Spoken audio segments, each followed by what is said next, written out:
자, 이 스가 총리는 이 사람은 그 스타일이요. 엄격한 아버지와 같은 스타일입니다. 말이 많지 않고요.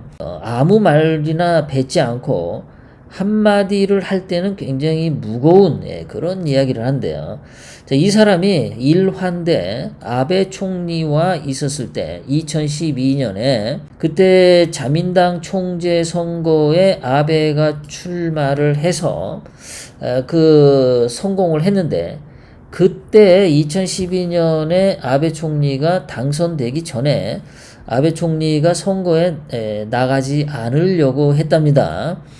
선거에 망설이고 이번에 나가면 질지도 모르는데 뭐 어쩌고 이제 좀 미적거렸대요. 그때 이 스가 총리가 아베 앞에서 3시간 동안 열변을 토하면서 저도 좋으니까 국민들에게 정치인 아베가 어떤 사람인지 그 모습을 보여줘라. 선거에 져서 죽 떨어지더라도 네가 어떤 사람인지 정치인 아베가 뭔지 확실하게 말하고 선거를 치르고 떨어져라. 3시간 동안 열변을 토했답니다. 그러면서 지금 당장 하라고 그렇게 호통을 친 사람이래요. 그 총리 밑에 장관인데 장관이 총리한테 그 정도로 아주 엄격하게 필요할 때는 했다는 거죠. 그것이 이제 아베 총리하고 그 신뢰관계가 아주 밀접하게 형성된 사람이고, 그 이후에 2012년 이후 2020년까지도 8년 동안 이 사람은 계속해서 그 장관으로 있으면서 아베 총리 보필을 잘해온 사람이죠. 인기도 관리를 잘해주고 이걸 아주 열심히 잘한 사람입니다. 정말 대단한 사람이에요. 그리고 일본의 정치 문화가 장관이 총리에게 지금 당장 하라고 3시간 동안 호통을 친다라는 거, 여러분들 상상을 해 보시겠습니까?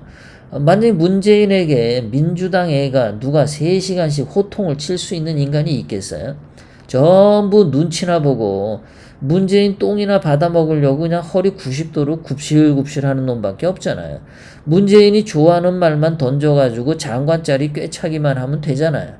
국방부 장관 정경도 보세요. 그 추미애 아들 서재휘 일병 걔 하나 살리려고, 서재휘 일병 하나 살리려고 대한민국 군기를 다 지금 박살내고 있지 않습니까? 올바른 말을 아무도 안 해요. 다 개돼지 장관들밖에 없어요, 한국에는요. 그런 거 비하면 일본의 총리와 아베 총리와 스가 관방장관 간의 관계를 보면은 참 부럽습니다. 자, 이 스가 총리의 역사관과 일본 국익에 관해서 이야기를 드리면요. 이 사람은 아베 총리 밑에서 관방장관에서 군기 반장 역할을 했답니다. 그래서 그 총리, 그 내각의 장관들을 군기를 확실하게 잡았대요. 특히 역사 인식에 있어서 일본의 장관들은 통일된 목소리를 내야 한다라고 확실하게 장관들을 다 집었고, 그 역사 인식에서 어긋나는 헛소리를 하면은 강요해서 장관에서 잘릴 각오하라고 그렇게 단단하게 말을 놓은 사람입니다. 엄포를 놨답니다. 그리고 공영방송인 NHK 주요 요직에 그 아베 총리 측근의 인물들을 앉혀서 아베 총리에게 우호적인 방송 보도가 나오도록 압력을 가하는, 그래서 언론 장악을 확실하게 한 아주 추진력이 있는 탱크가, 전두환처럼 언론을 확실하게 장악한 그런 스타일입니다. 근데 아까도 말씀드리지만 이 사람은 말이 많거나 나부대거나 잘난 체하거나 그런 게 전혀 없이 굉장히 조용한 사람이라는 거예요. 할 말이 있을 때만 하는데 그것도 말을 상당히 아껴가면서 하는 스타일이라는 겁니다. 그러니까 말은 많지 않은데 엄격한 아버지와 같은 스타일. 일본 국익을 위해서라면은 칼을 빼드는, 일본 역사를 지키는 일이라면은 과감하게 칼을 빼드는 정말 사무라이 같은, 사무라이 정신에 넘치는 사나이가 스가 총리라는 겁니다. 이 사람은 또 자기가 책을 썼는데 그 책에서 과감한 정치를 해야 된다라고 소신을 펼쳤어요. 그리고 그 과감한 정치를 펼쳐야 한다는 것은 마키아벨리의 책에서 나온 건데 그 마키아벨리를 그렇게 흠모했다는 겁니다. 그래서 이 스가 총리는 평화헌법을 개정하는 것을 찬성하는 사람이고, 그래서 일본의 자위대를 국방군으로 편성하기를 원하는 사람이고, 그리고 아베 총리와 마찬가지로 일본 군대가 해외국에 참전이 가능한 그런 군대로 만들려고 하는 사람입니다. 야심이 있는 사람이에요.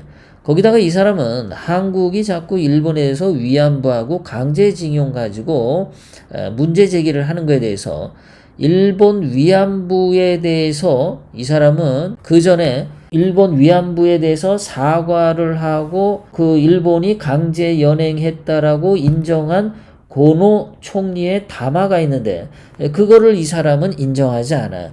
그러니까 일본군이 강제로 위안부를 데려간 게 아니라 일본군의 위안부를 제공하는 사설 그 포주들이 돈을 벌기 위해서 그 여자들을 위안부를 고용해서 일본군에게 갖다 바쳤다. 이제 이런 입장이죠. 근데 실질적으로 당시 그 조선에 있었던 조선 동아일보 같은데 보면은 위안부 모집 공고 그 광고가 확실히 있긴 있어요. 자, 어쨌든 이 사람은 굉장히 위안부에 대해서 사과하라 그러면 이 사람은 그런 거에 대해서 콧방귀도 안 끼는 사람이다. 이 스가 총리는 일본의 명예를 존중하는 사람이고 일본의 역사를 지키려고 하는 아주 철저한 일본 국익을 위한 정치인이다. 꼭 이 미국의 트럼프 대통령 그 냄새가 많이 나는 사람이죠. 아베 총리도 트럼프 대통령하고 많이 통했는데 이 스가 총리도 트럼프 대통령하고 아주 그 결이 비슷해요. 이제 좀 다른 거는 트럼프 대통령님은 이제 말이 많은데 비해서 스가 총리는 말을 아끼면서 한마디 한마디가 굉장히 강하다 이런 사람이죠.